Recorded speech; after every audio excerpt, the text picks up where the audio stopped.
challenges in Ghana, if we find challenges in us, dare not speak badly about it. Nothing is easy. Nothing is not give up so easily.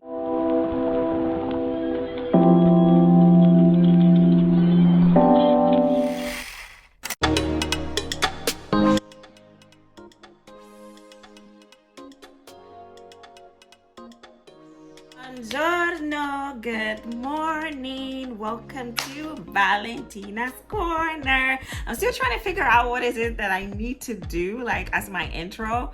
You know, I like Daniela Usu's intro. Welcome to the game, welcome to the squad, welcome to the family. I love it, I love it, I love it, I love it, I love it. I had to bring it up because I love her so much. I just love the channel. If you hear this, Daniela, I don't know if you ever get any time to stop by my YouTube channel and you ever watch anything, but I really love everything that you do on there. It's so fun. So please keep on going. We can't wait to look forward for your stuff coming up all the time. So this is a shout out to you. I know I'm a very small YouTuber. I just started, so it might not really do much for you or your channel, but I want you to know that I love you from California. This is an old Italian. I was born and raised in Italy, born and raised in Palermo, but really raised in Brescia. So I lived in Brescia from the age of 3 months all the way until the age of 15, until my family moved here. So my love to all my Italiani. Buongiorno. So let's get to it. This morning, I'm just making some breakfast, guys. You know, I was starting to do this diet thing where I would do like, you know, the intermittent fasting thing. But I'm like, come on, man, this intermittent fasting is not the way that I live my life, and it's not going to be consistent. And one thing I realized is that when you cannot be consistent in something, it's just, let me fix this camera right here. When you cannot be consistent in something, you guys, it's very difficult to maintain that kind of lifestyle. Like, I don't know, but just trying to follow what might work for somebody might not work for you. And I learned that over the years. Like, I would be able to like keep up and do things that they would advise for you.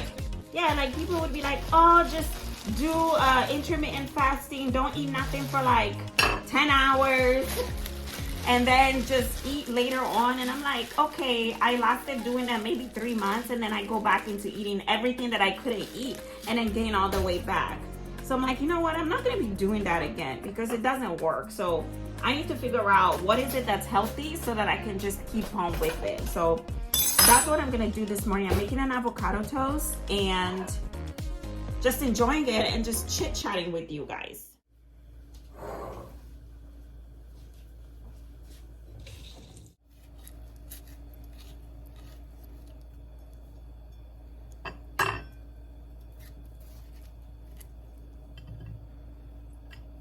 I feel like I'll be good with just one avocado. I don't need two.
Allora, stamattina volevo parlare con voi.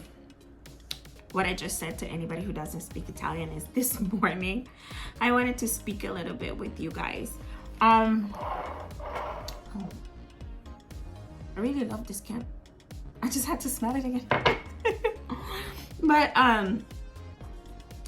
something came to my mind these couple of weeks, and I said, you know what, I'm gonna sit down over breakfast and discuss this with you guys, because it's something that is really it's something that I really think about a lot, and I feel like it needs to be discussed. And this message goes out to everybody. It goes out to Africans that were born and raised in Africa, that left Africa, went back, left, went back, and those who are there. And then also for children of immigrants like us, like myself, who have given birth to their kids in the diaspora. And these kids, just like myself, are living in the diaspora, making life, and are thinking about back home, trying to connect back home, and seeing of what it is that we can do to first connect well, and then to learn what is it that we can do to also help the country. And then this message also goes out to the diasporans who have had African ancestries and were transported to the United States, Europe, or however in I don't know, through either slavery or just their families ended up leaving Africa at a long time ago. And this message goes to everybody. And it is about this whole movement of changing the narrative of Africa, and also not just changing the narrative of Africa, but also it goes out to the movement of those moving back home. You know, in this life, nothing is easy. I cannot speak so much for those who have, like, I cannot say, let's say, I cannot make myself look better than anybody, because I have not experienced moving back home and trying out things like starting a new business or trying to live there. You know, I have not experienced that myself, so I cannot speak with that experience. But I can speak with what my heart is telling me to say. I don't have the means right now for personal reason to move back home and to do anything. And also it's because I'm quite comfortable where I am. I haven't encountered any particular issues where I am. And so I'm okay where I live. My kids are fine where they live. Of course, it's not like back home. It's not like Ghana. You don't see, you know, Black people everywhere. You don't feel 100% like you belong, because you, of course, this is not our main, like our original country. So this is expected, but we're okay where we are. But as I say in my channel, as a child of immigrant trying to connect to back home, one thing that I've noticed is that there's been a lot of people who have, through the beyond, what is it called, the year of return to Africa, a lot of people have decided to make that move, and that was a great step for a lot of people to try to see what to do to, you know, get the country moving, and see what to do to move back, and see what to do to just even assess and check and visit.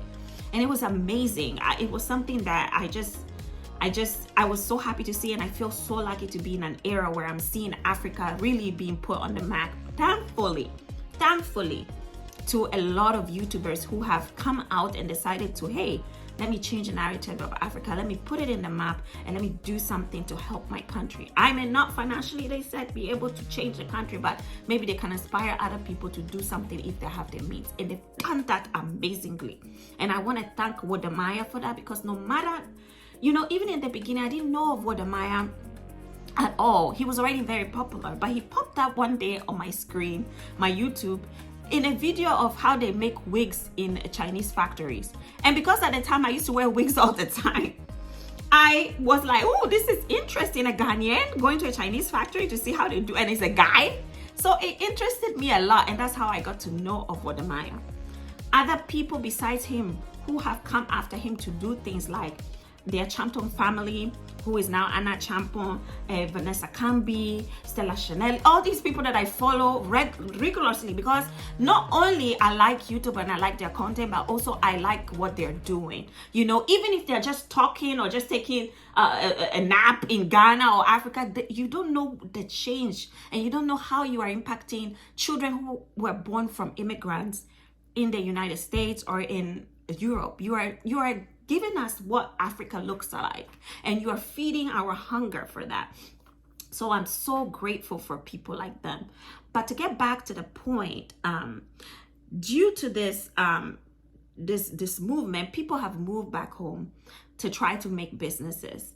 Some didn't really get the chance to do all of the homework prior to doing so it wasn't much successful. Some were lucky and things worked out, but there's a lot of other videos coming out now of people who were scammed, people who were who found it just difficult to live in Ghana because it is still a developing country. So they've had a lot of challenges with it. I want to say to people like that when you look at our white brothers and sisters, our Caucasian brothers and sisters, something took them, pushed them to come to Africa and get the resources that they needed to make their own country better. You know what? Now my Africa accent is coming.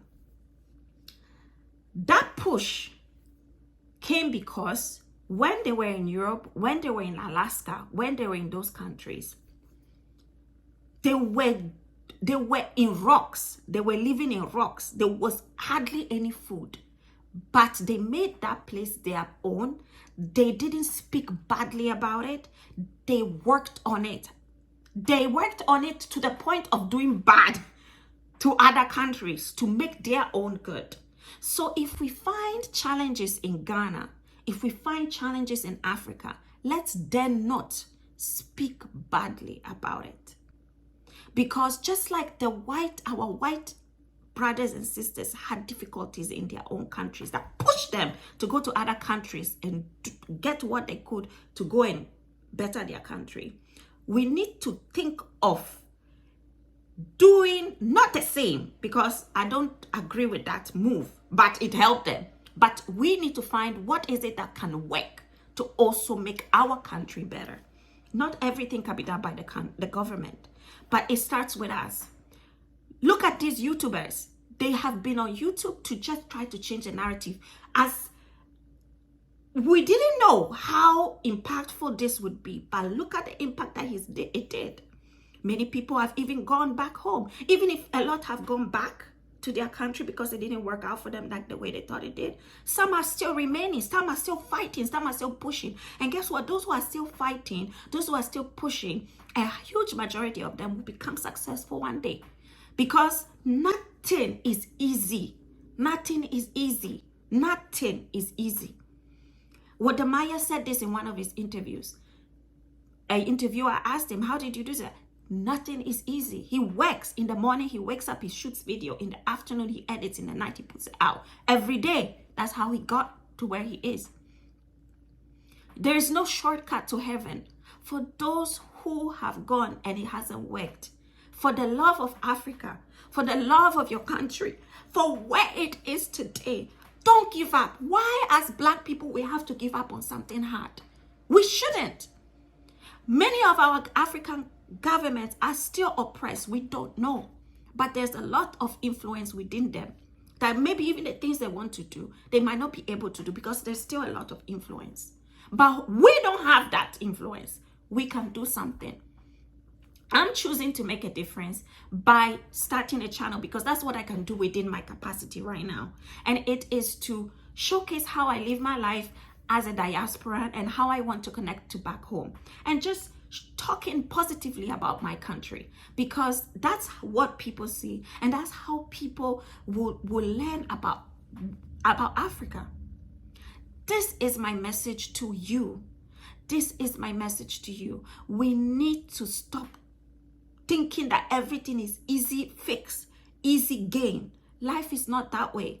That easy get money is all scams. It's to get you to buy something, to get you to invest in something that is they are selling. But life is not that easy. It takes time. It takes research. It takes effort. It takes dedication. It takes love. If you talk to anybody who has made it in life, few have just made it just like that. If it's not with lottery that they win, many people have struggled and get dedicated their time and their efforts to make the country better. To make the country better. The main secret, I think, is consistency. You know, I know it's not easy, especially if you move to Ghana with kids and you have to prioritize, you know, but it doesn't mean that you have to move to Ghana to make a change. But even just talking positively about the country, you know, it's a change, you know. So if anybody is facing hardship in Ghana, you know, try your best to see, because if something gave you the means to go. So sit tight and keep going, because God gave you that strength to go and do something. God gave you the means to start. Don't give up so easily. Don't give up. I know that the give up is never comes easily, because I know that there's like hardship moments that make you want to say, oh, I need to go, or I need to forget about this. But anytime that thought comes to mind, let's think about how our brothers, Caucasian white brothers and sisters, struggled many centuries ago. That hardship they went through that made them, push them to go into other countries to colonize, to go into other countries and do what they had to do to try to make their life better. Why don't we think about that? They also struggled at a point, and look at where they are now. But if we continue, in fact, we are even lucky, because during those times, it was very hard for them. Africa was fine because they had a lot of resources, but it was very hard for them. We are even lucky today because we have stuff back home. We have stuff back home. It's not empty. So if we have the means to say, oh, I have this vision and I've researched upon that vision and I've made my homework behind that vision, nothing will not make you successful one day. Nothing will not make you successful one day. So for anybody who has moved to Africa and then decided to come back because it was too difficult, maybe they were expecting the same things that you get in Abrochire or in Europe or in America, you know, like making like just things. No, it's not. Because even if you go to the Caribbean, there will be a lot of people bribing you for things. You will go to a lot of places that are dirty, they are not clean. You will go to, that's part of every developing and third world country. It's part of it. It's going to be hard. But if we want to see it move, if we want our future generations to also have a place that they feel happy to call back home, then we need to figure out what is it that we can do within ourselves to help make that movement happen. I will forever be grateful to this. Some people are sitting here saying, oh, what is he putting? It's for money. It's for this. It's even if it's for money, it's good, because it will give him something, and at the same time, he's making a change. He's making a difference. The same with a lot of other YouTubers. They're making a difference positively. It's not that you are waking up one day because everything is comfortable for you where you live, and then things are not going good in your country, and then you just talk bad about it. Even what we speak with our mouth makes a difference. Let's be strong and let's continue to support our country. Let's find even little ways to support our country. And let's not give up so easily. If God has given us that zeal, that opportunity monetarily, mentally, whatever, to go home and you are there already, try your best to make it work. Try your best to make it work, because somebody, our brothers and these sisters, they also went through a lot and they made it happen. So let's make this color continue to be strong and valid, because let me tell you, a lot of people are saying gone are the days where Africa keep talking about, oh, we were colonized, oh, we were this, oh, that. To some extent, that is true, because it's like we can't always go back to that. We need to move forward, even though we know that there's still some oppression going on. Why are we allowing it to happen? If we start building our country, we won't allow others to do things that are not sensible in our own. And people will start to respect us. Respect is gained. You see, it's not just given for free. So we need to continue in what we started. Let's not give up so easily. That's my message to you this morning. I hope you take it in a positive way and that you think about it wherever that you go.